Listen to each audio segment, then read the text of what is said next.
نحمدہ ونصلی علی رسولہ الکریم اما بعد فاعوذ باللہ من الشیطان الرجیم بسم اللہ الرحمن الرحیم۔ تو آج ہم سنن نور الاضاء سے پڑھیں گے سنن الغسل، غسل کی سنتیں۔ تو فرماتے ہیں یسن فی الاغتسال کہ مسنون ہے غسل میں اثنا عشر شیئا 12 چیزیں غسل میں مسنون ہیں۔ الابتداء بالتسمیۃ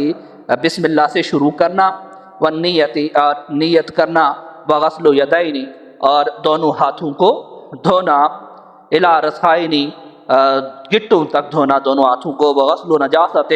اور ناپاکی کا دھونا، لو کانت بانفرادھا اگر ہو اس کے بدن پر اس کی علیحدگی کے ساتھ بھی ہو، پھر بھی آپ نے کیا کرنا ہے، اولا نجاست کو دھونا ہے، وغسل فرجہ اور اپنی شرمگاہ کا دھونا، ثم یتوضا پھر وضو کرے، کا وضو للصلاۃ جیسے نماز کے لیے وضو کیا جاتا ہے، تو نہ وضو کرے۔ تو کہتے ہیں غسل کی 12 سنتیں 12 چیزیں اس کی مسنون ہیں۔ بسم اللہ سے شروع کرنا، نیت کرنا، دھونا دونوں ہاتھوں کو گٹوں تک، اور ناپاکی کا دھونا اگرچہ وہ بدن پر اس کی علیحدگی کے ساتھ بھی ہو، تو پہلے جو ہے نا آپ نجاست کو دھونا ہے، اس کے بعد اپنی شرمگاہ کا دھونا، اور پھر وضو کرنا، اور وضو اس طرح جس طرح سے نماز کے لیے وضو کیا جاتا ہے تو اس طرح سے آپ نے وضو کرنا ہے۔ تو یہ ہم نے کچھ سنتیں پڑھی جس میں بسم اللہ سے شروع کرنا، نیت کرنا، دھونا دونوں ہاتھوں کو گٹوں تک،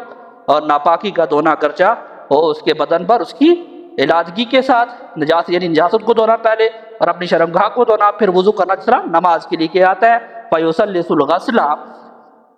پھر کہتے ہیں کہ ہاتھ دھونے والے عضو کو 3 مرتبہ دھوئے، وَيَمْسَحُ الرَّأْسَ اور سر کا مسح کرے، وَلَكِنَّهُ لیکن يُؤَخِّرُ غَسْلُ الرِّجْلَيْنِ تو دونوں پیروں کا جو دھونا ہے اس کو مؤخر کر دے، إِنْ كَانَ يَقِفُ فِي مَحَلٍ اگر وہ ایسی جگہ پہ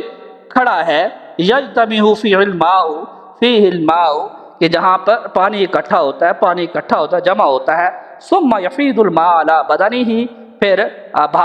پانی اپنے بدن پر 3 مرتبہ اپنے بدن پر پانی بہائے، وَلَوْ انْغَمَسَ فِي الْمَاءِ الْجَارِي اور اگر ڈبکی لگائی جاری پانی میں، او ما فی حکم ہی یا وہ پانی جس سے یہ جاری کا حکم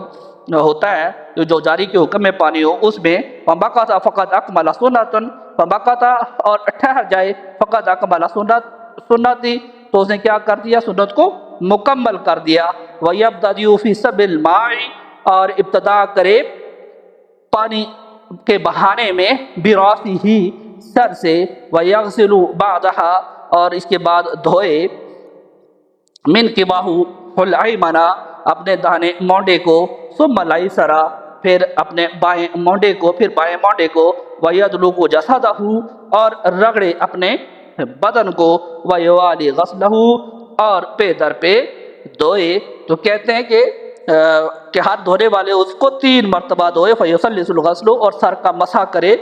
اور مؤخر کرے دونوں پیروں کے دھونے کو، اگر کھڑا ہو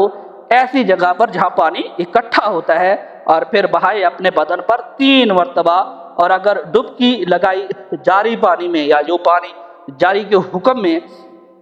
آتا ہے جس کو ہم پہلے بیان کر چکے ہیں، تو ٹھہر جائے تو اس نے اس سنت کو مکمل کیا۔ اور کہتے ہیں کہ ابتدا کرے پانی کے بہانے میں سر سے، اور دھوئے اس کے بعد اپنے داہنے مونڈے کو، پھر بائیں والے مونڈے کو، اور پھر کہتے ہیں رگڑے اپنے بدن کو، اور پے در پہ جو ہے نا وہ دھوئے، پے در پہ ایک کے بعد دوسرے کو اس کو جسم کو پھر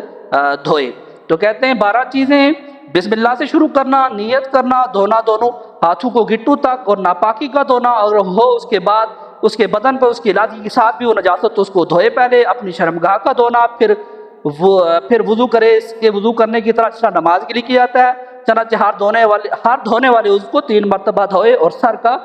مسح کرے، لیکن مؤخر کرے دونوں پیروں کے دھونے کو اگر کھڑا ہو ایسی جگہ کے جہاں پانی اکٹھا ہوتا ہے، پھر بہائے پانی اپنے بدن پر 3 مرتبہ، اور اگر ڈبکی لگائی جاری پانی میں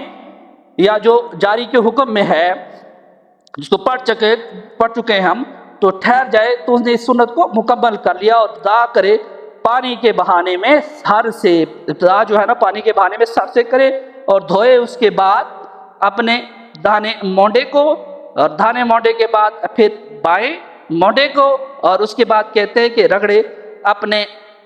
بدن کو، اپنے پورے بدن کو رگڑنا ہے، اور پھر کہتے ہیں کہ پے در پہ جو ہے نا وہ دھوئے، یعنی ایک کے بعد دوسرا مسلسل پے در پہ کرے، یہ نہیں کہ خشک ہو جائے ادا، تو پے در پے دھونے کا حکم جو ہے نا وہ غسل کرنے میں مسنون ہے۔ اس کے بعد انہوں نے تشریح کیا ہے کہ کس طرح سے کہتے ہیں مسنون طریقہ جو ہے نا وہ بیان کیا ہے، تو اس کی انہوں نے تفصیل بیان کرتے ہوئے کہتے ہیں کہ نیت حاضر کر کے بسم اللہ پڑھ کر دونوں ہاتھ گھٹوں تک دھوئے، پھر شرمگاہ دھوئے، خواہ اس پر نجاست ہو یا نہ ہو تو شرمگاہ کو دھونا ہے، اسی طرح ران وغیرہ جہاں ناپاکی لگی ہو اس کو دھوئے، پھر وضو کرے یعنی کلی کرے، ناک صاف کرے، چہرہ اور ہاتھوں کو دھوئے، مسح کرے اور پاؤں دھوئے، لیکن اگر غسل خانے میں پانی جمع ہو جاتا ہو تو وضو میں پاؤں نہ دھوئے، غسل سے فارغ ہو کر اس جگہ سے ہٹ کر پاؤں دھوئے، پھر پورے بدن پر پانی بہائے، اور اس طرح کے بال برابر بھی جگہ خشک نہ رہے تو غسل ہو گیا۔ بدن پر پانی ڈالنے کا طریقہ مصنف جو مصنف ہے انہوں نے یہ بیان کیا ہے کہ اولاً سر پر پانی ڈالے، پھر دانے کندھے پر، پھر بائیں کندھے پر، اور دوسرا قول یہ ہے کہ پہلے دائیں کندھے پر 3 مرتبہ پانی بہائے، اس کے بعد بائیں کندھے پر 3 مرتبہ، پھر سر پر 3 مرتبہ پانی ڈالے۔ تیسرا قول یہ ہے کہ اولاً دانے کندھے پر، پھر سر پر، پھر 3 بار بائیں کندھے پر ڈالے، پھر مصنف فرماتے ہیں کہ رگڑ کر سارے اعضاء کو دھوئے اور مسلسل لگاتار دھوئے۔ وقولہ غمس فی الماء الجاری، اگر کوئی جنبی مائع جاری ہے ٹھہرے ہوئے پانی میں ڈبکی لگائے اور پورا بدن بھیگ جائے، یا بارش میں پورا بدن بھیگ جائے تو غسل ہو گیا، بشرطے کہ شرط عائد کی کہ اس نے کلی بھی کی ہو اور ناک بھی صاف کیا ہو تو اس کا غسل ہو جاتا ہے۔ صدق اللہ العظیم۔ اللہ تعالی ہمیں دین سیکھنے، سمجھنے اور اس پہ عمل کرنے کی توفیق عطا فرمائے، آمین یا رب العالمین۔